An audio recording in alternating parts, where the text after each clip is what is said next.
My name's Frank Harmon, ex-Marine, retired mechanic, full-time treasure hunter, and apparently the only functioning adult in my son's life. Michael, that's my boy, well, he turned out nothing like I'd hoped. Corporate drone with a mean streak, and a wife who's just as cold. They produced one good thing together, though, my grandson Dave. Let me tell you about the year everything changed. The year Dave turned 16, the year Michael crossed a line, and the year we found that damn watch that changed everything. The first time Michael dropped Dave at my doorstep, the kid was 7. Just showed up on a Friday evening, Dave clutching a too small backpack, Michael checking his watch every 30 seconds. "Dad, we need a weekend. Christine's mother is sick. We'll pick him up Sunday." Sunday became Monday. Monday became, "We're really busy this month." I didn't mind. That quiet kid with downcast eyes needed someone who actually saw him. Years passed this way. Weekends stretched into weeks during summers. Each time Dave arrived, he'd stand a little taller, speak a little clearer. By 16, he was spending more time at my cabin than at his parents' McMansion across town. I remember the exact moment I realized just how bad things were at Michael's house. Dave was 14, helping me clean a Revolutionary War-era button. "We'd found near Miller's Creek, Grandpa," he said, eyes fixed on the tarnished metal. "Dad says what we do is stupid. Says you're wasting your retirement digging in the dirt like a child." I kept my voice even. "That right?" He says, "I'm becoming a failure like you." I set down my brush. "Look at me, Dave." When he did, I saw something in his eyes that made my blood boil. Fear. "Your father has a strange definition of failure. I served my country, built a business from nothing, raised a son. The fact that I choose to spend my golden years doing something that brings me joy? That's not failure, kid. That's living." A grin spread across his face. "That's what I told him. That's my boy. Or rather, my grandson. Because, let's be honest, somewhere along the way, Michael forgot everything I ever taught him about being a man." The metal detecting started as therapy after my wife, Michael's mother, passed. The doctor suggested a hobby, something outdoors, active, purposeful. I bought a cheap detector on a whim, found my first silver dime within a week, and that was it. I was hooked. Dave took to it naturally. Kid has an intuition for it. Patience. The ability to read the land, to think like someone from another time. By 15, he was better at identifying targets than I was. Could tell a pull tab from a gold. Rink just by the tone. Michael hated it. Each time Dave went home with stories of our finds, colonial coins, Civil War bullets, even a small cache of silver dollars once, Michael would roll his eyes. Call it playing in the dirt. Tell Dave he needed real aspirations. Truth is, Michael was jealous, always had been, of anything that gave me joy after his mother died. Like he expected me to just wither away in her absence. But life doesn't work that way. You adapt or you die. I adapted, found new purpose, found connection with my grandson that I never quite managed with my own son. And then came the night everything fell apart. The night that set us on a collision course none of us saw coming. I was cleaning my finds from the day, nothing special, just some wheat pennies and a silver ring, when headlights cut across my living room windows. Engine revving too high, tires skidding on gravel, door slamming. Michael's voice came booming before his fist hit my door. "Dad, open up! I know he's here!" I took my time, set down my cleaning cloth, wiped my hands. The pounding continued. When I opened the door, Michael was red-faced, veins standing out on his neck. Behind him, Christine sat in their luxury SUV, arms crossed, face like stone. "Where is he?" Michael demanded. "Hello to you too, son. Care to tell me what this is about?" "Don't play dumb. Dave stole our car, crashed it into a tree, then disappeared. He's here, isn't he?" This was news to me. "Haven't seen him. Have you tried calling him?" He's not answering. "Look, if you're hiding him..."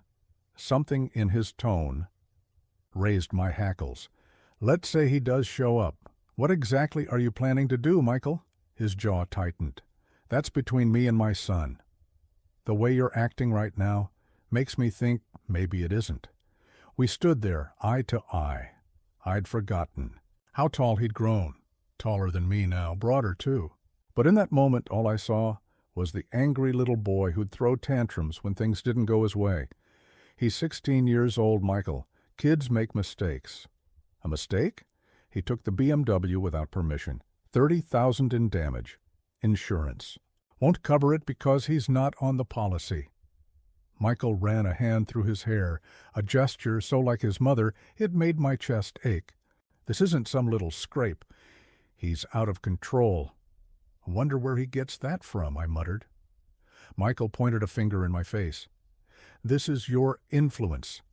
All this treasure-hunting fantasy crap, making him think he doesn't need education, doesn't need to work for things. That what you think I teach him? To be irresponsible? I think you fill his head with nonsense. Well, it's done. When I find him, he's going to military school, already made some calls. There's a place in Georgia that takes troubled boys mid-semester. The thought of Dave, sensitive, thoughtful Dave, in some drill sergeant academy made my stomach turn. Military school? Don't you think that's a bit extreme? Stay out of it, Dad. You've done enough damage. He stormed back to his car, Christine, never even bothering to look my way. As they drove off Gravel Spring, I had a sinking feeling. Dave was definitely coming here. And when he did, we'd have decisions to make. Sure enough, 3 hours later, long after midnight, a tentative knock at my back door. Dave stood there, eyes red-rimmed, cheek bruised. "What happened to your face?" I asked, ushering him in. "Yes." "The steering wheel. The airbag didn't deploy." I sat him down, got him some water, let him talk. The story tumbled out. He'd only wanted to move the car to wash it as a surprise, didn't realize it would be so sensitive. Accelerated too hard backing. Out, panicked, clipped the oak tree at the edge of their driveway. "Dad went ballistic," Dave said quietly. "Said I did it on purpose. Said I was ungrateful, that I'd never amount to anything." His voice cracked. "He hit me, Grandpa. Not like a spanking. He full-on slapped me across the face." White-hot rage flooded through me. Michael had crossed a line I never had, even at my angriest moments as a father. He and Mom were arguing about what to do with me, military school, wilderness camp for troubled teens. I heard them talking about stripping my room, making me sleep in the basement until it's arranged. Dave looked up at me, eyes pleading. "I can't go back there. I made a decision that night that would change all our lives. You don't have to. Not yet, anyway. You'll stay here while things cool down." I called Michael the next morning, told him Dave was safe with me. The conversation was ice cold. "Bring him home, now. He's staying here for a few days while you calm down. He's my son. And he says you hit him." Silence on the line, then, "He wrecked a $70,000 car, Dad. It's just metal and plastic, Michael. He's your flesh and blood. I'm coming to get him. You try that in the state you're in, and we're going to have problems. Real problems." I hung up, hands shaking. In all my years, I'd never spoken to my son that way. Never had to. Dave stayed. Days turned to weeks. Michael came by twice, once to shout from the yard, once to leave a box of Dave's things on the porch, with a note that read, "Since you've chosen sides."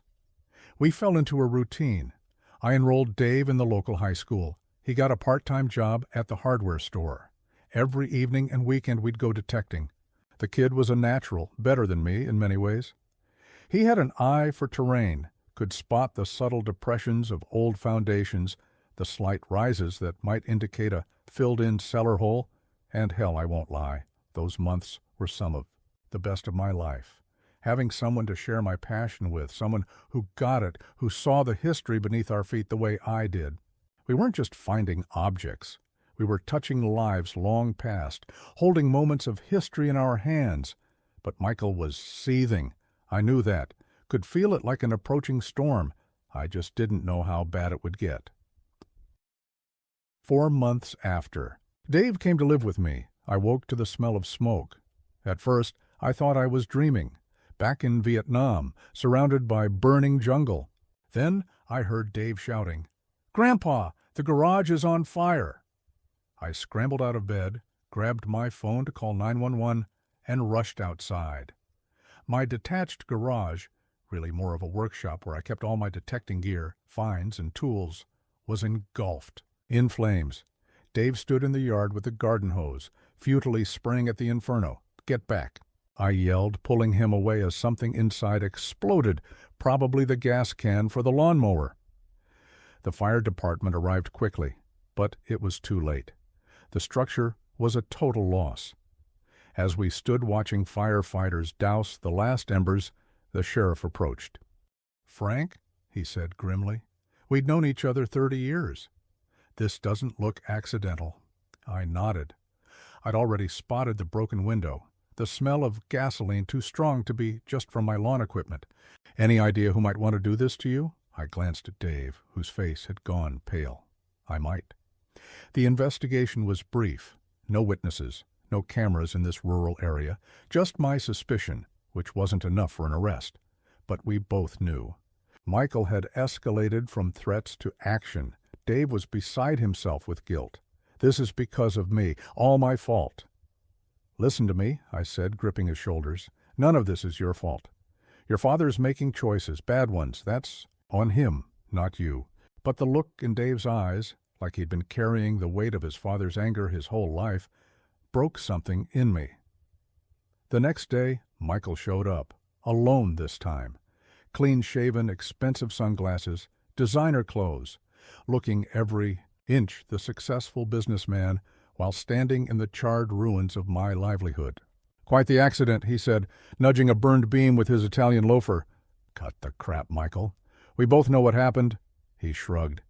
"Faulty wiring in old buildings can be dangerous. What do you want?" "I want my son back where he belongs. This little rebellion has gone on long enough." I stepped closer, lowering my voice. "You think burning down my garage is going to accomplish that?" Something flickered in his eyes, not guilt, but calculation. "I don't know what you're talking about, but I do know that harboring a minor against his parents' wishes is a crime. So is interfering with a parent's right to choose his son's education." "Is that a threat?" "It's reality, Dad. Dave comes home and attends the school we've chosen, or I'll make sure you never see him again. Your choice." After he left, I found Dave sitting on the porch steps, face in his hands. "You heard?" He nodded. "I should go back, before he hurts you worse." "The hell you will," I said. "Listen to me. Men like your father, men who solve problems with intimidation and violence, they don't change because you give in. They just learn that their tactics work, but the garage can be rebuilt. The metal detector is safe in the house. So are my best finds." I sat beside him. "Dave, I've faced down worse than your father, much worse. In jungles where you couldn't tell friend from foe. What kind of man would I be if I let you go back to that house just because things got tough?" His eyes met mine, and I saw a spark there. Determination replacing fear. "So what do?" I smiled. "We do what we always do. We hunt treasure, and sooner or later we find something that changes everything. I just didn't know how right I would be." 3 weeks after the fire, we were hunting an old colonial home site deep in the woods. Property owner had given us permission. Place hadn't been detected before. Virgin ground, as we call it in the hobby. Dave was working around what we thought was an old well when his detector screamed, high tone, solid, the kind that makes your heart race. "Grandpa, I've got something big." I hurried over as he was already digging. 6 inches down, his pinpointer buzzing like mad, Dave's fingers closed around something. When he pulled it out, we both gasped. It was a pocket watch. Gold, heavy, intricate engravings across its case. "Holy," Dave whispered, carefully wiping. "Dirt from its surface."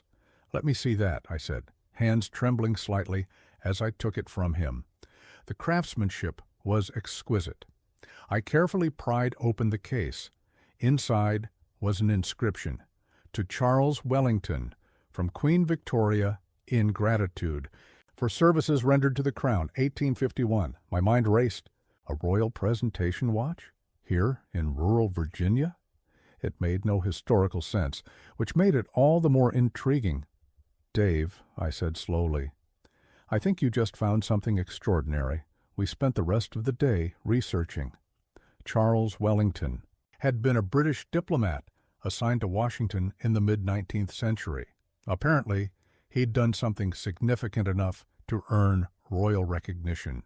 How his watch ended up buried at a remote colonial home site was anyone's guess. Lost while visiting, stolen, hidden during some long-forgotten crisis. Whatever the story, one thing became clear as we consulted with experts online. This watch was exceptionally rare, museum quality, and valuable. Very, very valuable. The first appraisal came in at $280,000, the second at $320,000, the final offer from a prestigious auction house, $350,000. Dave was stunned speechless. So was I, if I'm being honest. In 15 years of metal detecting, my best find had sold for $8,000, a rare colonial coin. This was life-changing money. What do we do? Dave asked that night as we sat at my kitchen table, the watch gleaming under the light. We sell it, I said firmly, and we split it, but it's my find. On a permission I arranged, using skills. I taught you, we're a team, kid. 50-50. His eyes widened. That's $175,000 each. Minus taxes, but yes. Grandpa, I can't take your money, I cut him off. It's not my money, it's our find, and I know exactly what you're going to do with your share. He looked at me quizzically. That bike shop you've been talking about, the one where kids can learn to repair their own bikes, where you'll custom build for serious riders. Dave had been obsessed with bicycles since he was 12, could take them apart and rebuild them better than new, had notebooks full of designs and business plans. That's just a dream, Grandpa. Not anymore, it isn't. Dreams become goals when you have the means to achieve them. The joy that spread across his face in that moment, that right there was worth more than any treasure we could dig up. But I knew we weren't out of the woods yet. Michael would find out. And when he did, things would get complicated. The auction was set for 3 months out. These high-end sales take time to arrange, to advertise to the right collectors. In the meantime, the watch was secured in a bank vault, and Dave and I continued. Our lives with a secret electricity running between us. We were so careful. Told no one local, but word gets out. An international auction for a royal presentation watch found by a local teenager? Too good a story not to leak.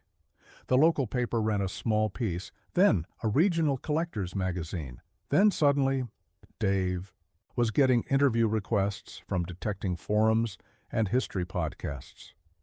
A week before the auction, Michael showed up at my door. No warning, just his luxury SUV pulling into my driveway, him emerging with a folder tucked under his arm. Dave was at school. Small mercy. I know about the watch, Michael said without preamble. Hello to you too, son. Please come in, I replied with deliberate calm. Inside, he paced my living room like a caged animal. $350,000. Found. On my son's little treasure-hunting expedition with you. That's right. You realize that money legally belongs to Christine and me? Dave is a minor. His earnings are our property until he's 18. And there it was, the real reason for his visit. That's not how this works, Michael. Actually, it is. He slapped the folder down on my coffee table. I've consulted an attorney. As Dave's legal guardians, any windfall he receives is under our management until he reaches majority. I picked up the folder, skimmed the legal letterhead, the carefully worded opinion. You haven't seen or spoken to your son in 7 months. Now suddenly you're concerned about his finances? Don't twist. He's still our child. We have rights. Rights you forfeited when you hit him, when you threatened to lock him in your basement, when you burned down my garage. Michael's face flushed. You can't prove that. Don't need to. We both know the truth. He changed tactics, voice softening. Look, Dad, I admit things got heated. I reacted badly. But this money could secure Dave's future. College fund, investment portfolio. Things you and I know nothing about, but that Christine's father can arrange. Dave has his own plans for his share, Michael scoffed. What? That ridiculous bike shop idea? He's 16. He needs guidance, not encouragement, to waste a fortune on some juvenile fantasy, and there it was, the fundamental difference between us. Where I saw a young man with vision and passion, Michael saw only a child to be controlled. The auction is next week, I said evenly. Dave receives his share directly. What he does with it is his choice, not yours or mine. Michael's mask of reasonableness slipped. This isn't a negotiation. Either the proceeds come to us as his legal guardians, or I file for emergency custody.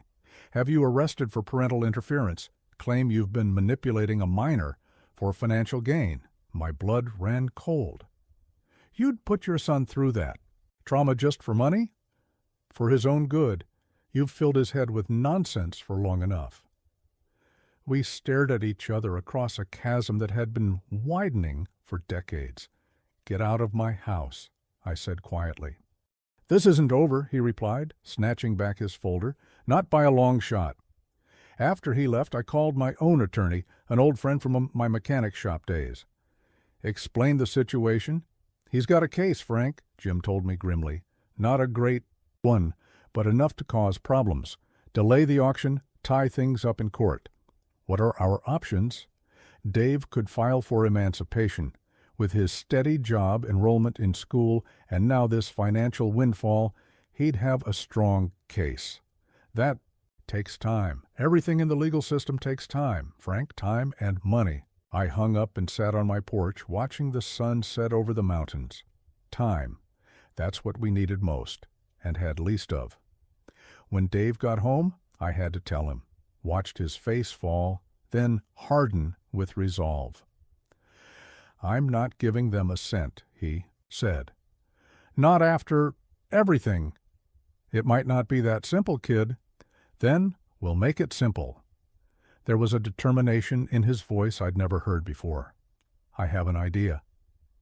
The day of the auction dawned clear and cool. Dave and I dressed in our best, borrowed suits that didn't quite fit right, and drove to Richmond where the prestigious sale was being held. We'd been ignoring calls from Michael's attorney all week. Let them think we were backing down, buying time. The watch was lot 37. As we sat in the elegant auction room surrounded by serious collectors and museum representatives, I felt wildly out of place. Dave, though, he looked like he belonged there, sat tall, met people's eyes, shook hands. Firmly when introduced as the finder, I was so damn proud of him in that moment. Not for the treasure he'd found, but for the man he was becoming. 10 minutes before our lot came up, the auction house director approached us, expression concerned. Mr. Harmon, there's a gentleman insisting on speaking with you. Says he's your son. He's rather insistent, I nodded. I'll handle it. In the lobby stood Michael, Christine, and a sharp-suited man I assumed was their lawyer. Michael's face was triumphant. We have a court order, he announced, loud enough for everyone to hear. The proceeds from today's sale are to be held in escrow pending a custody hearing. The lawyer stepped forward, extending paperwork. This temporarily freezes any distribution of funds to the minor, David Harmon, until parental rights and financial guardianship are properly established. I took the papers without reading them. Interesting timing. We tried to resolve this amicably, Michael said with false sincerity. You forced our hand. I smiled. Actually smiled. Did you happen to read the auction catalog closely, Michael? His brow furrowed. What? The listing. For lot 37. Did you read who the seller is? The lawyer flipped through his papers, confused. Because if you had, I continued, you'd have noticed that the seller of record isn't Dave. It's me, Frank Harmon. Michael's face darkened. That's fraud. Dave found that watch, on my permission, while detecting with my equipment, as my legally declared detecting partner. I pulled out a document of my own, a simple agreement Dave and I had signed years Ago stating that all finds made while detecting together were joint property. We've been operating as a legal partnership since Dave was 14. Check the date. The lawyer examined it, frowning. This complicates matters. And this, I added, producing another document, is a bill of sale. Dave sold his half interest in the watch to me last week for $1. All notarized and legal. Michael's face went from red to white. You can't do this. Already done. I'm the sole seller today. A 73-year-old man with no legal guardians or financial restrictions. The money goes directly to me, Christine finally spoke up. This is a transparent attempt to circumvent parental authority. Maybe so, I agreed pleasantly. But it's all perfectly legal. Your court order freezes distributions to Dave. There won't be any. The auction house director, who had been listening with wide eyes, cleared her throat. Shall we proceed with the sale as planned then? Lot 37 is up in 3 minutes. Yes, I said firmly. We shall. As we turned to re-enter the auction room, Michael grabbed my arm hard. I looked pointedly at his hand until he released me. This isn't over, he hissed. Actually, Michael, it is. But not in the way you think. We returned to our seats. The bidding started at $200,000, climbed steadily, $250,000, $300,000. A brief pause, then $325,000. Final sale price, $347,000. After seller's fees, $312,300. As we signed the final paperwork in a private room afterward, Michael, Christine, and their deflated-looking lawyer waited in the lobby. I could see them through the glass partition, Michael pacing, Christine texting furiously. Once the funds were confirmed for transfer to my account, Dave and I emerged. Congratulations on your sale, their lawyer said stiffly. I ignored him, addressing Michael directly. Here's what's going to happen now. I'm going to cash out half that money, Dave's rightful half. I'm going to help him file for emancipation using these funds to demonstrate financial independence. And then I'm going to help him start his business. Michael's laugh was cold. With what? A high school education and a delusional old man as ours. A mentor? Dave stepped forward. For the first time and perhaps ever, he looked his father directly in the eye. With a solid business plan, startup capital, and 3 local investors who've already committed additional funding, once they see my prototype frames in production, Michael blinked, momentarily speechless. While you were filing court orders, Dave continued, I was meeting with the Small Business Development Center, getting guidance, refining projections, securing commitments for retail space. I couldn't help but beam. The kid had been busy, hadn't told me half of what he'd been up to. This is absurd, Christine cut in. You can't possibly think a 16-year-old can run a business. The liability alone, that's why I'll be his business partner, I said. On paper, until his emancipation is complete. The lawyer's already drawn up the paperwork. Michael's face had gone an alarming shade of purple. You've turned my son against me. Both of you will regret this.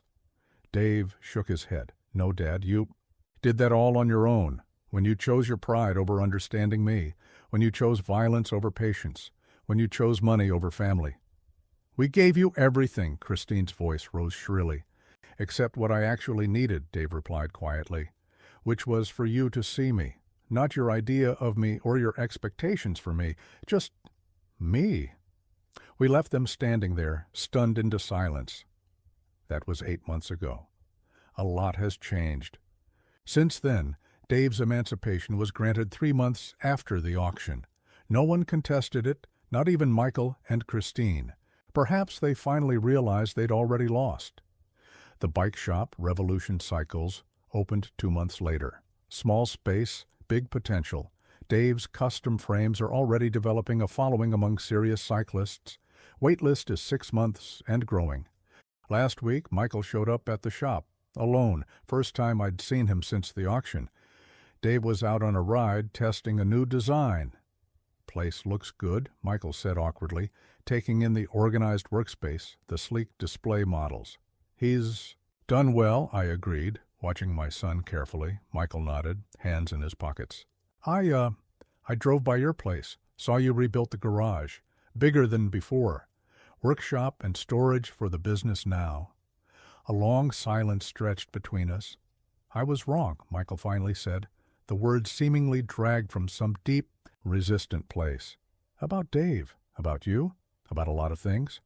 I waited, giving him space to continue. Christine and I, we're separating. Have been in counseling. A lot of ugly truths coming out.